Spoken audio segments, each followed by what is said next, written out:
Last chapter, we saw Isolde once again coming under attack and her eventual triumph over such dangers. We saw the improvements made to the clinic's foundation, the completion of the medical bay, now housing her unintended guest. We saw victory grasped from defeat by unexpected hands. And with that, the introduction of Theophilus, a new member of the group here at Isolde's clinic, the second person to be part of the Ebony Cross. We saw the inevitability of death from violence out here on the rim, something unavoidable. We saw electricity becoming part of the infrastructure of the clinic.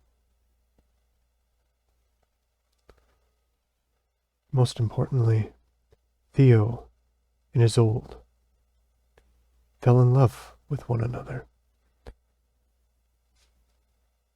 and began to dedicate their new lives together.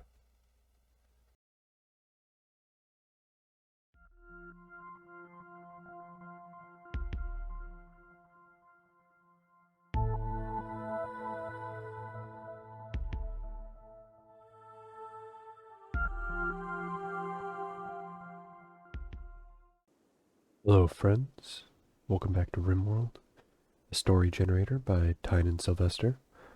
This is Mindless Max, welcoming you back to the world of the Clinic of the Ebony Cross, with Isolde and Theophilus. Now, last chapter, Isolde and Theophilus finished off by falling in love. They now share a bed in what was Isolde's private room not that long ago. They are building a crematorium in order to relieve themselves of these shallow graves and put to rest the two bodies of those who were unfortunate enough to fall victim to death's cold touch under Isolde's watchful gaze, or perhaps not watchful enough. As for Glottless, it will be best, most likely, to just send him home to his people now. Isolde's not alone anymore, she has Theo. And it will raise them up to being at least neutral. As the Bogue people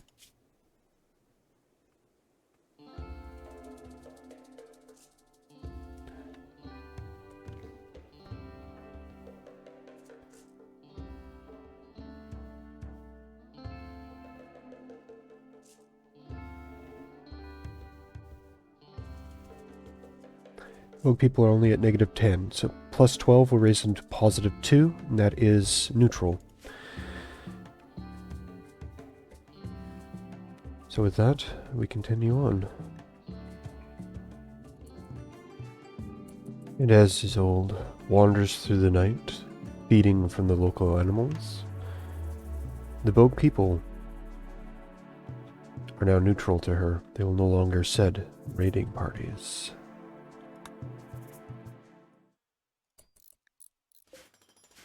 As the pair of them continue their nightly work, a group from the Kinia kingdom, some ratkins, are visiting the colony. They seem to have some items for trade. Riding in on an ibex and a deer. Yes. Incredibly, Theophilus has fallen victim to an attack of gutworms. Apparently he hadn't cooked some of his meat well enough.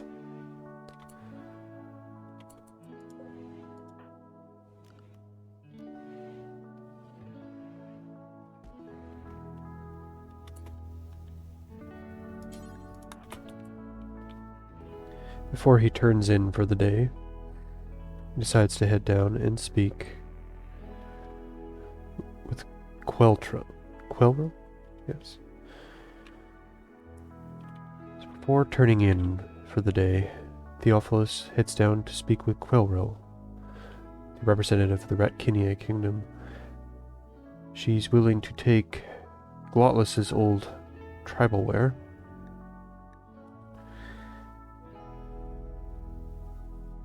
but otherwise there's not much that we wish to sell to them.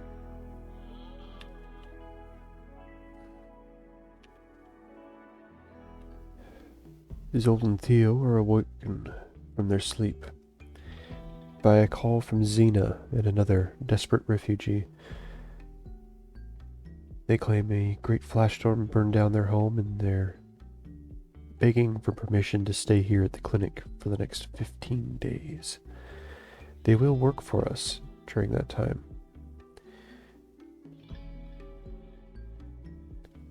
Unable to turn people away who are in need, Isolde accepts.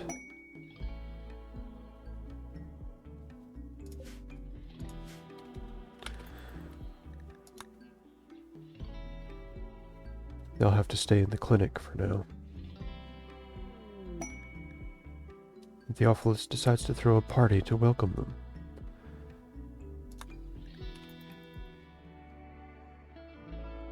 Now, interestingly, Xena is a mage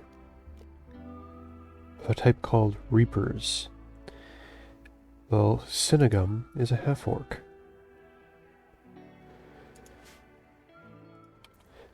Unfortunately, Theo's party is somewhat ruined by the fact that he has gutworms.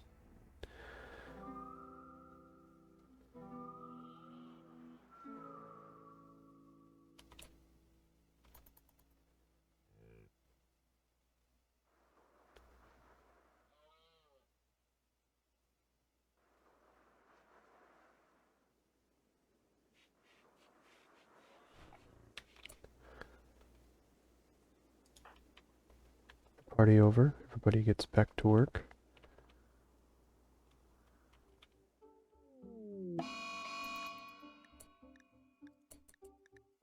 While Isolde is out picking some of the wild heel root, an elk has gone mad and will attack everyone it sees.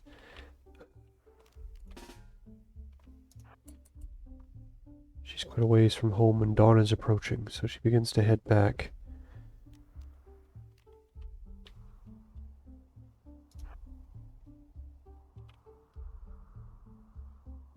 Here it comes.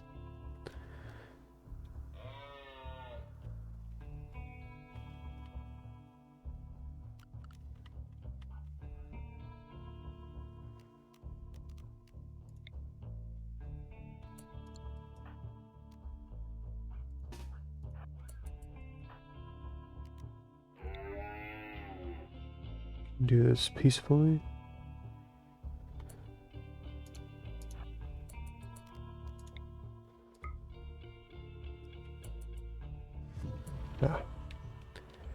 Success.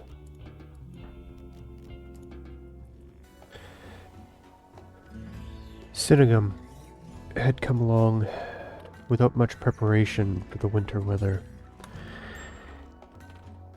He was freezing outside, became frostbitten in many places, and although Isolde managed to save his fingers and toes, she needed to actually build a campfire in the middle of her clinic, in addition to the heater.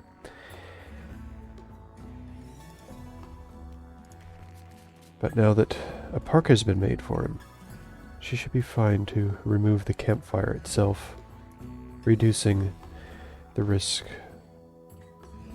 of catching fire to the wooden structure.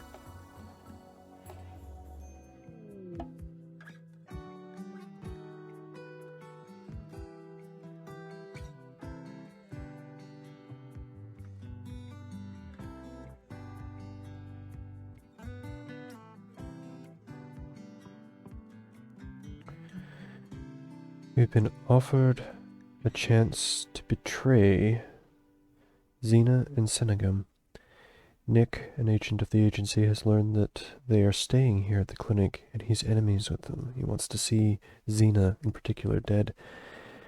If we kill them all, he'll send us a small vanometric power cell.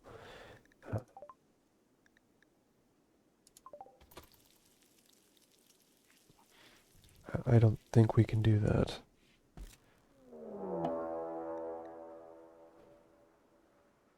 Immediately after telling him no, a summit crab enters the map. This massive creature will just trample everything in its path. Hopefully it doesn't come too close to us.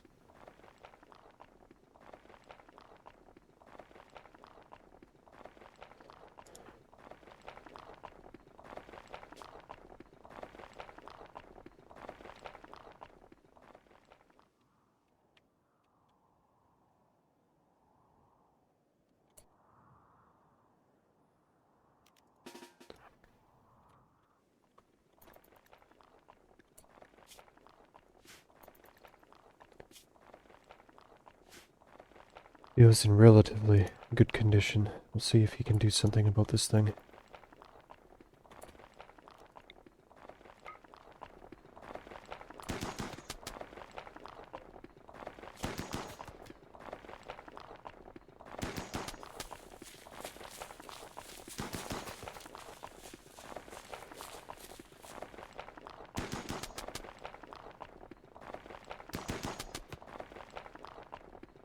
This gun doesn't seem to be having much of an effect.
Forced to deal with it now.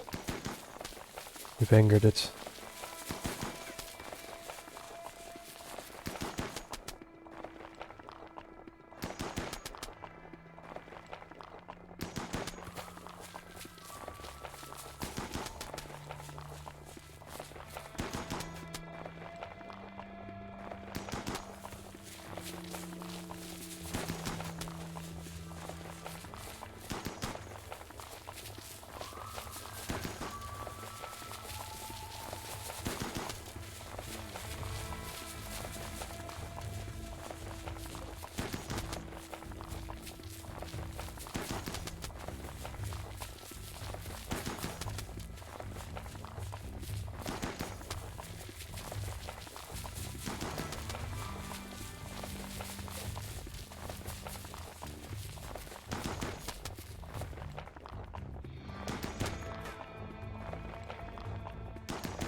He has given it many small wounds and finally finishes off the creature. At the very least, this will be quite the bit of meat. But the summit crab is no more.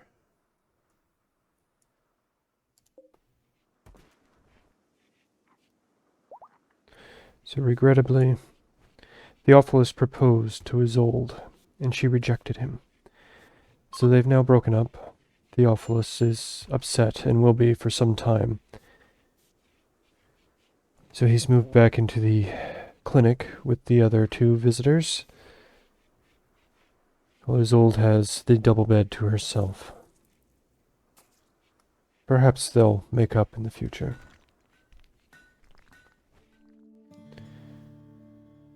Xena thanks you for allowing her to stay at the clinic for these past 15 days. She's now moving on with her people. She won't forget what you've done. It's awfully kind of her.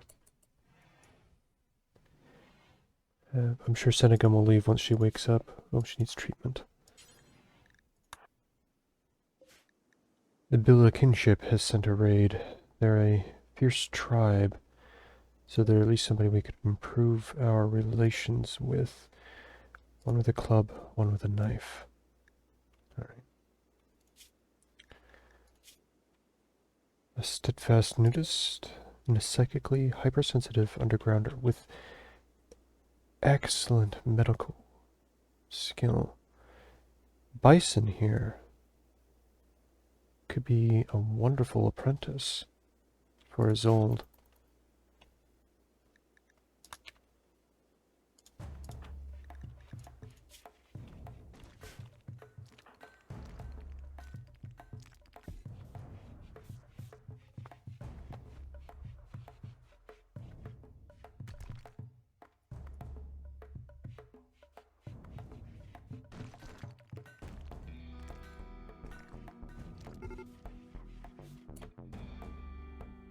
The assault has begun. It's nearly dawn, so it will be best for them to wait down here.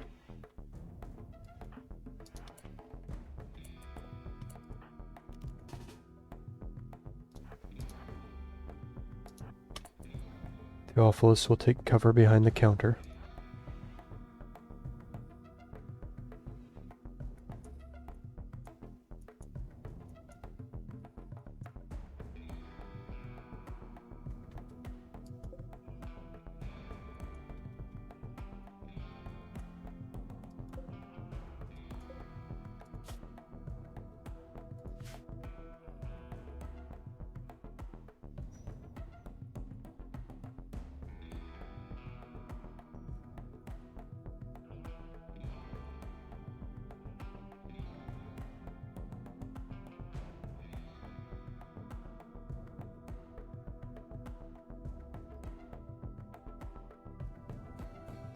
They are arriving quite some distance apart. But if possible, Camarero is the one we'd want to capture.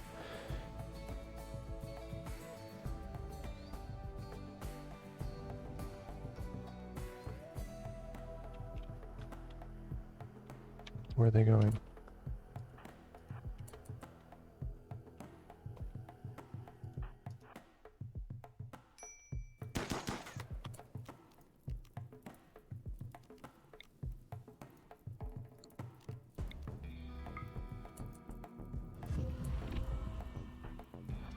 Back inside Isolde. Okay, they're starting to flee now.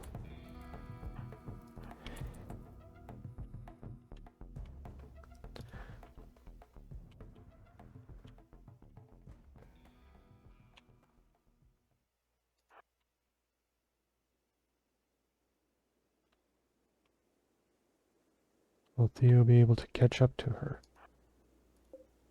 Or him, rather.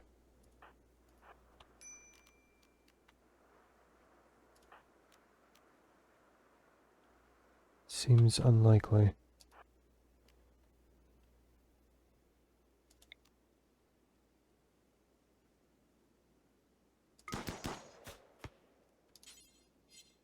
No.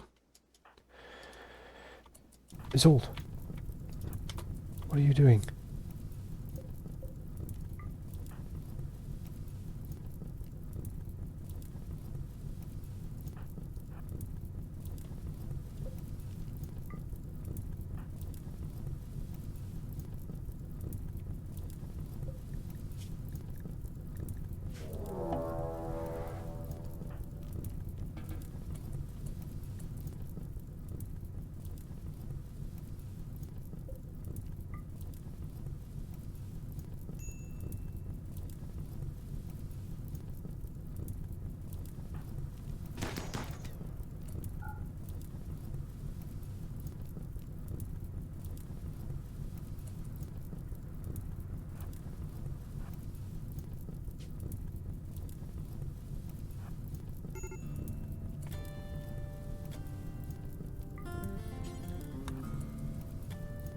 Just carry her inside and she'll be fine.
They've made up. Theophilus charmed Isolde by talking about his own sense of duty. Isolde is attracted and is now his lover once more. Well, I'm glad to see that. Isolde's clinic is back to the way it was. Isolde and Theo.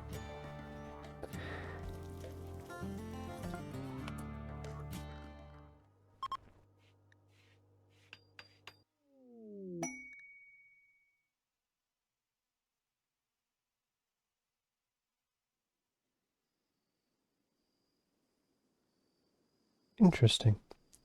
11 days ago, we helped Xena.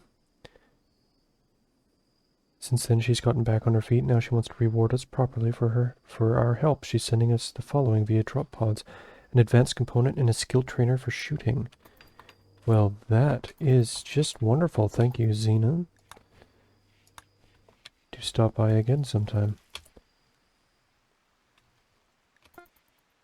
Just have to figure out where those landed.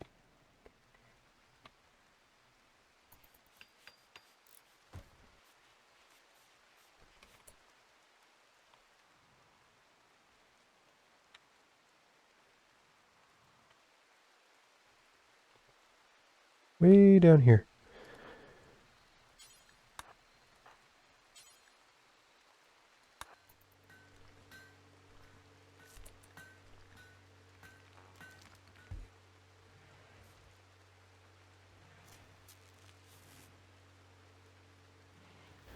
Alright. And with the pair of them heading off to sleep, this is where we will call it for today.